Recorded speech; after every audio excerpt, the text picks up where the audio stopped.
So on this episode, I brought an old friend out. His name is Pancho. And he's nothing like too fantastic. He's got some cool little stuff about him. For instance, that was my first time in attempting any kind of sheet metal work. This is this tank right here. And then my wife, she did the little pinstriping along the back side of the fender here.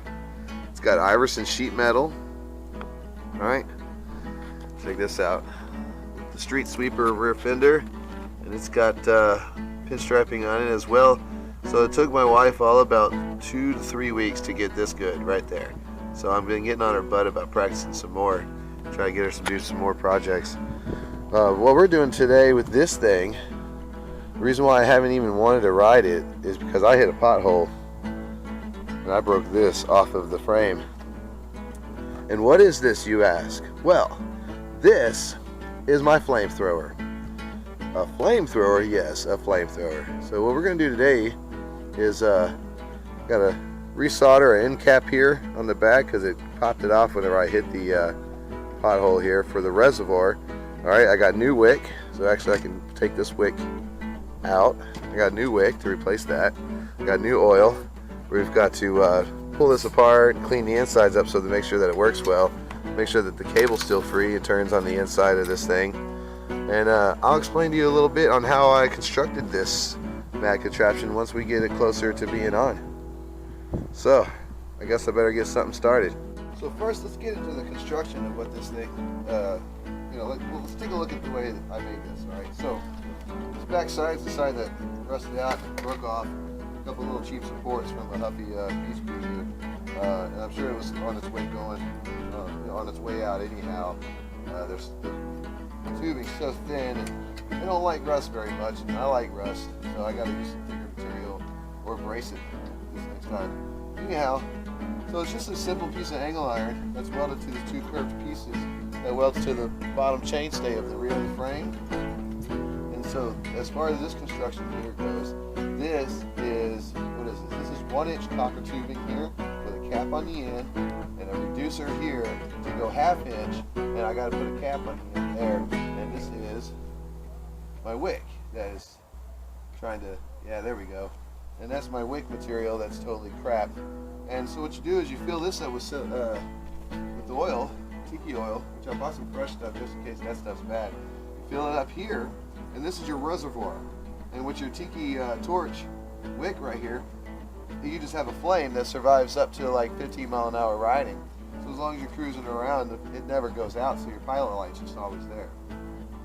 What I've got going on here is this is a caulk gun, obviously, and this mount is from old school 10-speed bicycles that used to have the metal cable guides, or what is it? No. These are the mounts for the old frame pumps, right? And it fit around this copper tubing perfectly. And so what I did is I cut 2 tabs off of a frame. These are actually probably chain guard tabs from a beach cruiser frame that I welded to the bottom of the caulk gun in order for it to mount to the copper tubing. At this point, I realized the handle is going to be completely in the way, so we're going to get to that. So now this piece here is the piece for your 1970s road bikes that mounts where your seat post clamp is, and you use the adjustment there to set your ferrule distance. You can take the slack out of your cables in order for your brakes to be tighter and adjust and whatnot. And so what I did was cut it off, and then I welded it to the front. And if you look inside there, I think you'll see. Well, I got this flip screen to use it. So if you look up inside there, there's the barrel adjustment, and that's what I pushed. That's what pushes against the butane bottle in order to engage the butane to shoot out towards the open flame. Now let's see if I can get this thing apart. It's kind of rusted up. I have to get it clean so I can show you some better details. In order to engage all of this, so obviously if you squeeze here, it pushes the can forward like so, which you have to do right now because it's all gacked. And I got this operating simply on a brake cable lever. So we're going to get to that, and you'll see that soon. So let's see what we can get going on here instead of all this rambling I got going on. I got to see if I can loosen some things up. Here's what I was talking about, right here. See, it's just a little brake ferrule on the tip of that. Stabs in there, and you can adjust this to so it engages late or engages early. So I got a lot of cleaning up to do to get this to work again. Aha. It's too new looking. Looks way too new. But it's perfect. Alright. Now I can't get it off. Watch. Ah. I need to get it off. Oop. Put it on, now I can't get it off. Are you happy, people? I got a lighter. Said that like I was all proud. I got a lighter. Look at me. My mommy allows me things. We're gonna clean up this copper real quick. It's actually covered in soot from the, what do you call it? The pilot light. Also, the fender gives a really cool sooty look to it too, wherever this thing lights up at.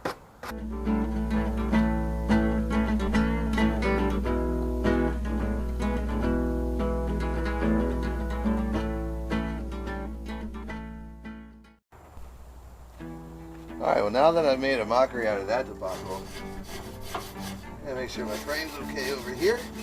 I'm gonna clean up surface rust, take a look at it. I'm hoping we can just line shit up and weld it right back to where it went, because it was in a perfect spot. It didn't get any better than the spot it was in. So I guess the object that I'm going for here is to weld this back on without having to take the bike apart. I've done harder, I suppose. I might have to reconstruct some of it. Oh yeah, see, I see a little hole there. Oh, and that needs to be bent. What do we got here?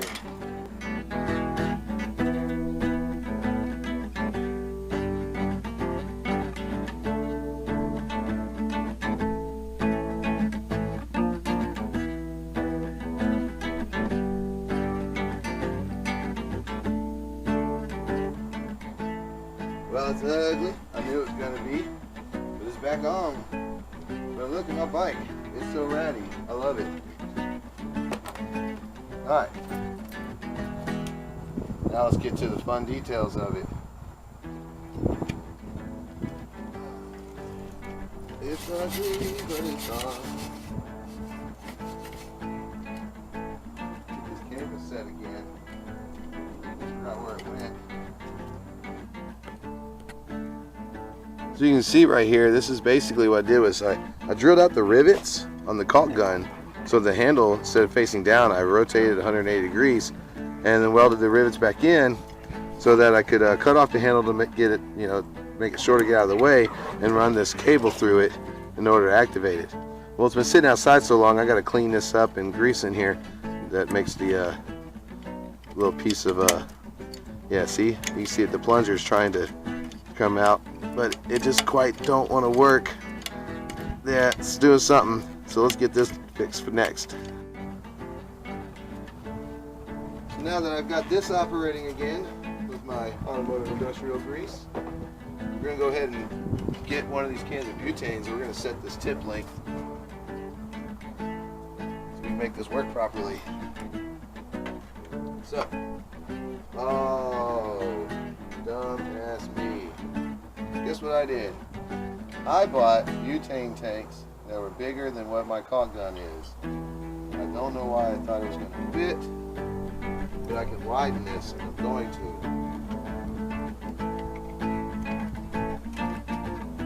Okay, so let's screw this out.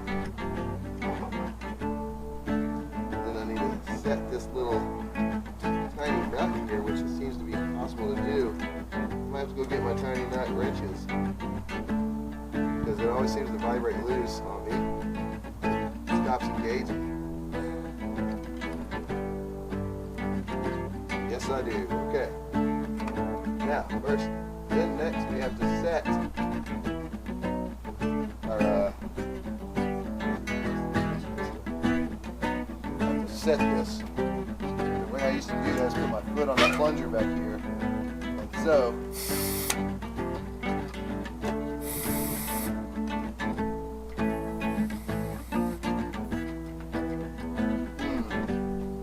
lot of contact results today.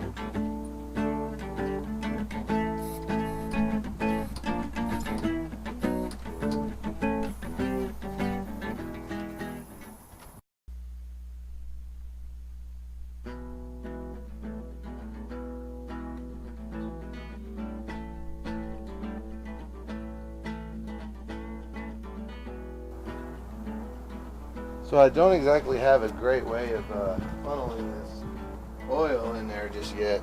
So what I usually do is make a big mess and a big debacle out of it while trying to fill it up. Looks like this one's had an issue. It's busted open. Hopefully they don't ruin it. Looks like it gave me a little pour spout though. So don't yell at me. It's just citronella oil. It won't hurt nothing. I'm so terrible at this stuff. Now let's I grab some scissors. Let me cut some wick. Now the question is, do I just go ahead and show y'all some daytime flame, or do I wait till the nighttime when the battery's all charged up?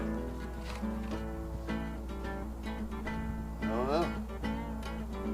This is what I'm going to do this time around. So stick this in there. I'm going to pinch this so that it has a hard time. Normally my wick bounces out. I'm going to give this a hard pinch. It's just copper tubing. That ought to hold it pretty good. Alright, so what do you think? About right there then? Huh?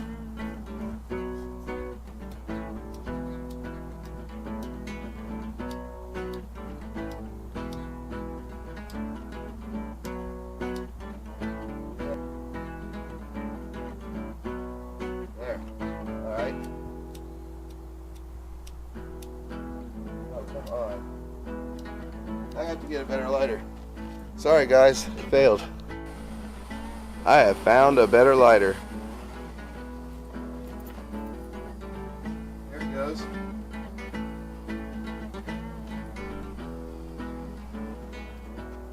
We have flame. Show some flame. Oh no, big fail. Why is this such a fail? Fail on camera. Something's not lined up.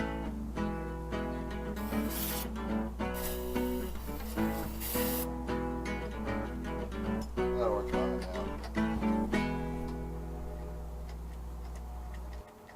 This is crap.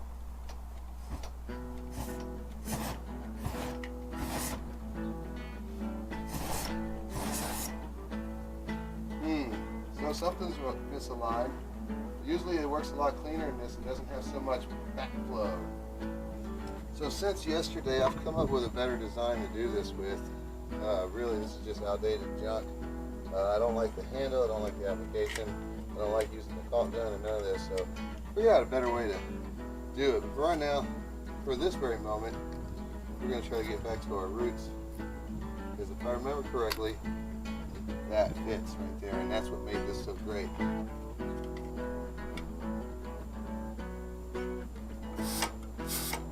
There it goes. Is it working? Maybe it's the angle. There, I need to fix this angle now. Okay, so I got some fresh bottles.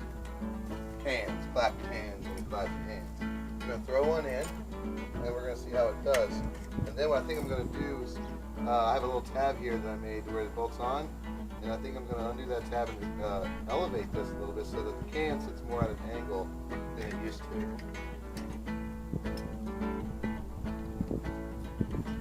Okay. Okay. So far we're looking like we do line up pretty well.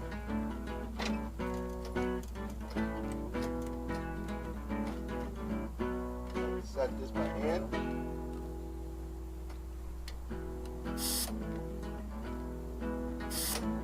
There it goes. So I got my pilot light lit. Excuse me. My can's in. This is how we activate it. Set my tension here real quick. Check it out.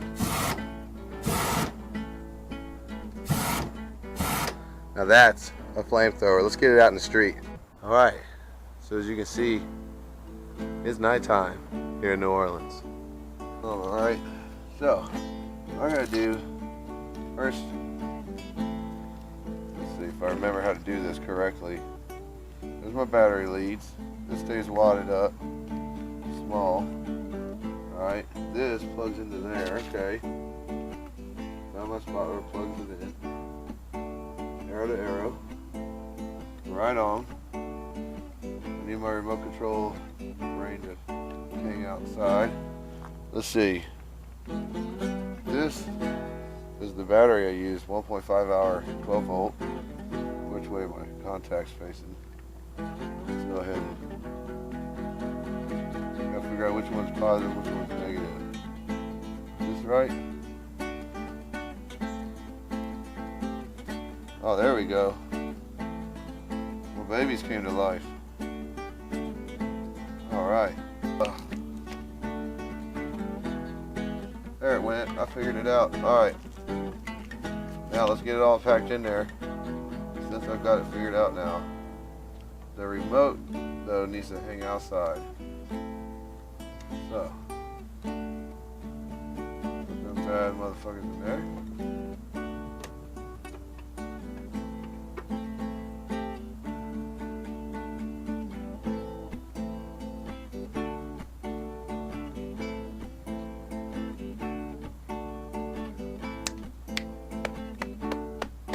Alright, so now whenever I talk, as long as the microphone can pick up my voice, the lights will flicker along with me. So yeah, they're pretty cool. They're pretty cheap. They're like $20 on Amazon or something like that. But I definitely enjoy the good fade though. So let's go ahead, set up the fade, and let's go ride and shoot some fire. Man, who turned out the lights? Let me see if I can do something about that. So this is Pancho at night. He's got a lot of fun settings. We can do all red. We can do all blue, green. That's green. Sorry about that. Blue, right? And an orange. Yellow, that looks kind of like a lighter orange. Different type of a blue.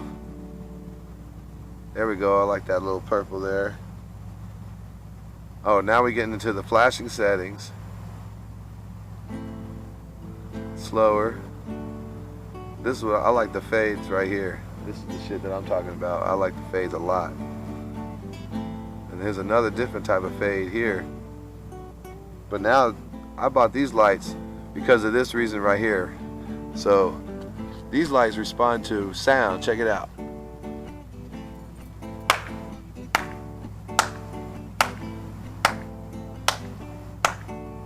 That's one setting.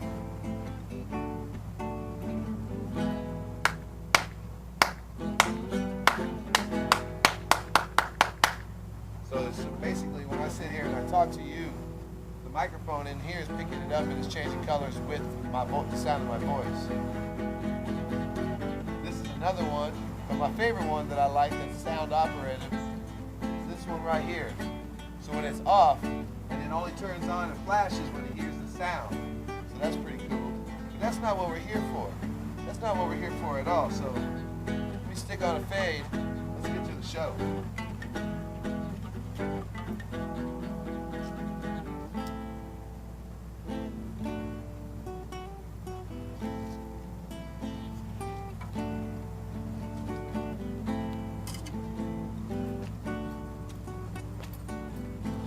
We getting that in camera? Let's just angle this a bit over here, and the show's gonna begin.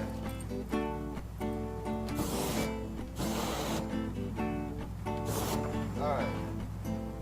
The wind's blowing a little bit this way, so we're gonna take it for a ride.